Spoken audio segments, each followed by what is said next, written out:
You know, every other convention, like, the journey starts at the airport because everyone takes the plane. This will be the very first time that I'm starting here. Wherever the hell here is.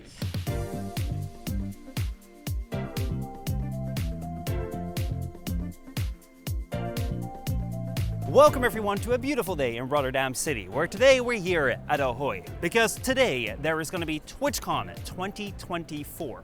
Now 2 years ago, I went to TwitchCon Amsterdam in 2022. It was my very first TwitchCon and I decided to just take a general look at what can you expect at a TwitchCon. I found it was like a bit of a mix of like an EGX, where you have some booths and some people doing some stuff, and then you also have some, you know, like meeting up of other streamers and other creators. I had quite a bit of fun, but I didn't really know what to do because it was my very first convention. This time though, I do want to cover it properly. This year TwitchCon is being held in Rotterdam, the second largest city of the Netherlands. Now, whilst you may come across many pictures and videos of its city center, the city itself actually starts about 40 kilometers away at the coastline. That's because of the port of Rotterdam. Once the world's largest port for about 40 years, now it only ranks at measly 7th largest. Covering 125 square kilometers, including a man-made island built right into the sea, this port alone is even bigger than the city of Paris. It handles over 400 million tons of cargo each year and makes up about 3.2% of the total Dutch GDP. And it even... I'm sorry to interrupt myself, however, I do want to say, for as impressive as these numbers are, you know, like all this big area, industrial area and all that sort of stuff, it doesn't really capture my imagination. What does feel very impressive to me is this. This right here is the Calandkanaal windscreen, and it's massive. It is 25 meters tall, 2 kilometers long, and it's got one purpose: blocking the wind. But then why would someone build such a massive thing just to block the wind? Because this right here, when it was built in the 1980s, was the largest windscreen in the entire world. Well, the answer to that lies right here. This right here is a bridge for which many of the cargo ships sail through. Now, you may be wondering, well, that's a pretty big bridge. Why would you need some sort of windscreen for it? Well, if you look right here, as I zoom all the way in, that right there is one of the ships that's gone through this bridge. Which means that, you know, for as big as a bridge this is, the ships are about the same size. So in order to protect the ships from the wind, they built this massive windscreen here, which reduces the wind by 75%, which is absolutely insane. Now, I'm gonna show this to you probably right now with some B-roll, but right now you can see behind there, just behind the wall, there's these massive wind turbines that are generating electricity right now because there's a lot of wind blowing. As you can see right here, or rather as you can hear right here, because you can't really see the wind, there is no wind noise. There is nothing. It's crazy. It's crazy. Normally when I'm recording outside with such wind, I have to like muff everything up, make sure that I protect all my microphones. But right here, I'm all okay. There's a ship coming out over there. Probably gonna take the bridge over there soon. But we're not gonna wait for that because we need to get going. We need to get going to the center of Rotterdam because that's where TwitchCon is gonna be at. And I still need to go on quite a bit of ways. Like, look, the wind is coming back. You can hear it, but I still need to go quite some ways on the bike. So let me go back towards the center of Rotterdam, drop off all this stuff, get changed into something more comfortable, and then, yeah, let's explore Rotterdam. The city of Rotterdam is home to about 655,000 people, making it just a bit smaller than Amsterdam with 881,000 people. Now, Rotterdam has always been a very interesting city to me, because I've always lived close to it all my life, but I've never really been here. Maybe that's because of like the underlying rivalry between Amsterdam and Rotterdam. However, now that I'm here, it's surprisingly beautiful. I mean, look, it's the White House. No, it's not the one in Washington, obviously. However, this is supposed to be the tallest skyscraper in all of Europe.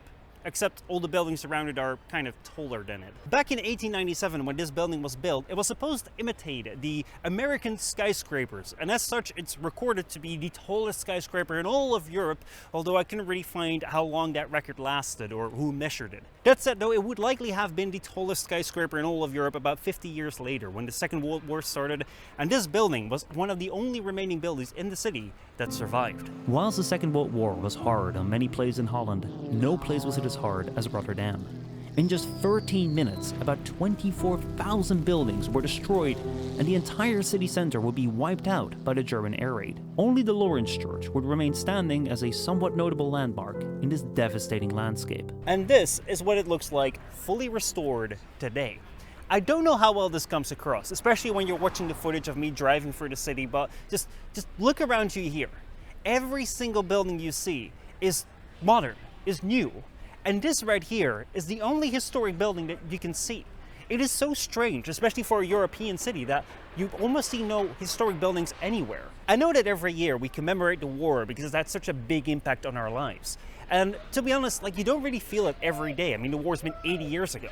But then you walk around over here and you look around you and you're like, man, this has left a huge mark. The result of the war allowed for many new opportunities in building up the city. Just looking at the tall, sleek, modern buildings doesn't really feel like any other Dutch city at all.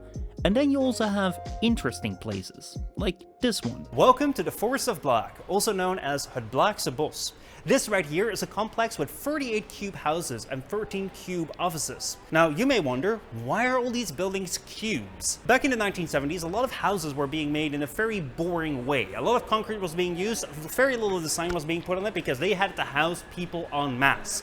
And some people weren't too kind on that. So in 1982, they started building these houses right here as some sort of initiative to make a more natural and more interesting way to live. These houses are actually livable. On the ground floor, you'll have your living room and your kitchen. On the middle floor, you have your bedroom and your office space. And then on the top floor, you have your terrace, where you can look out of one of your many windows to see your other cube neighbors. It's honestly a very interesting concept, and sitting down at the desk and looking out of your cube window, you start to wonder, is the cube really the answer? That said though, if you're walking on the terrace and you're looking outside, watch out that you don't hit your head, because the ceilings are rather low, and that's kind of the feeling that I get inside the entire house. It doesn't feel very spacious. That said though, you don't have to spend 400,000 euros to see inside of one of these. For 2 euros, you can go and visit the local museum here, and you can just go and look inside, think, hey, that's funny, and then just move on with your day. You know, whatever you feel like. The more time I spend in the city, the more I believe that the phrase, whatever you feel like, really fits it well. This right here, as you can see, is very clearly a statue of none other than Santa Claus. I mean, it says so on the tile right in front of it. He's out here shining all his Christmas glory on everyone who's passing by right here. And honestly, who couldn't tell? I mean, it doesn't really resemble anything else. Don't you go get any funny ideas, okay? That would be disrespectful to the buttplug gnome. Now, surprisingly, this interesting statue does point us to the event that we need to go to, TwitchCon.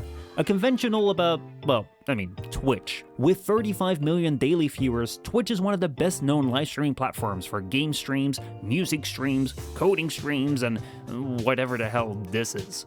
Each year, a convention is hosted in both Europe and North America to bring streamers and viewers together in one place.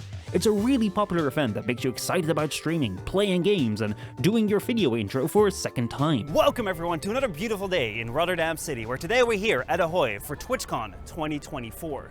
Now you may be wondering, is that not the same intro? Oh, don't you think so? This one is very different because here, I have a hat. Yes, out here there's some McLaren people from the Formula 1 team who are out here handing out hats to people and all sorts of like Formula 1 gear. Now I don't really know what's going on with that, but I guess we're gonna find out as we move on this convention floor today to find out who and what exactly is at TwitchCon 2024. And just as I close off that take, I'm getting things already. What's your name and what's the t-shirt that we have right here? So my name is Kalle. I work at 10 Chambers, a Swedish studio. We were founded by the guy that made Payday 1 and Payday 2. Oh wow. And we released a game called GTFO a couple of years ago. Oh and yeah. now we're working on our next game, a co-op heist game called Den of Wolves. Let me go and change into this real quick. So right here is on the front, but I think the back, the sign, looks a lot better. Now I can't really see it, but what's the artwork on the back? That's from our first trailer released at the Game Awards last year. That's one of the characters. So, do you guys have a booth here at the No, we don't. floor? We're just You're just outside. walking around here? Yeah, it's doing some guerrilla marketing, Nice. handing out stuff to guys like you. Well, thank you very much. Yeah, When thank does the game come out? We don't know yet. It will come out when it's done. Yeah, early access on Steam. All right, I'll check it out. Thank you so you. much, man. Thank you. And have a great day. Oh boy, this is turning into something, all right. I'm not even in the building yet, and I'm already shelling out all sorts of companies on camera. So, before I lose even more of my integrity, let's quickly change back to my regular outfit. I mean, I'll become a Minecraft villager before it sell out. I wouldn't want to be a walking billboard. And again, they do give me free stuff, so, Well, I guess I've decided now. I mean, we've just arrived into TwitchCon, and I've already gotten a hat thingy that doesn't have a top thing, and then I have some sunglasses so that I can, Casey Neistat style, look at my screen the entire time, and you don't know that I'm looking over there because, you know, you can't see my eyes. See, that looks very distracting, but that looks okay. You know, this would very much help me with like setting the scene, because I can just like go around and say like, oh, look at that, there's a sign there. Oh, look at that, I can put my codes there. Except like there's no codes there because everything is shut down. However, then again I realized it's like, you know, wearing sunglasses indoors is kind of a dick move. So unfortunately I'm gonna have to take those down. That said though, there's a lot of things going on around here. Let's take a quick look around at what we can find. Compared to other conventions, TwitchCon is quite different.